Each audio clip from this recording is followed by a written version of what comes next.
Hi guys, welcome back to my mini vlog. So for today's video is nagahimo ko sang research paper. Ambot kong tama ini kay pero may langid na yung mga malian ni ma'am. Hi na lang. Pero at least naghimo ko para lang may grade. Tapos, gali guys is nagahimo na ako sang short story ko. Amoy na siya guys. Amo na siya ang kung paano mo ihimo. Amo na ginasundan ko. And then, natapos ko na gidman. Ti alangan matulog na ta. Alangan mapulaw ka pa. Kay ano na oras. Tapos, amo na ni ang kinabukasan guys.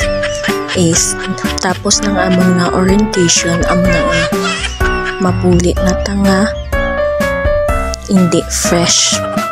Pagalin mo sa balay, fresh na fresh ka. Pag uli mo, daw hotdog ang imong nawong.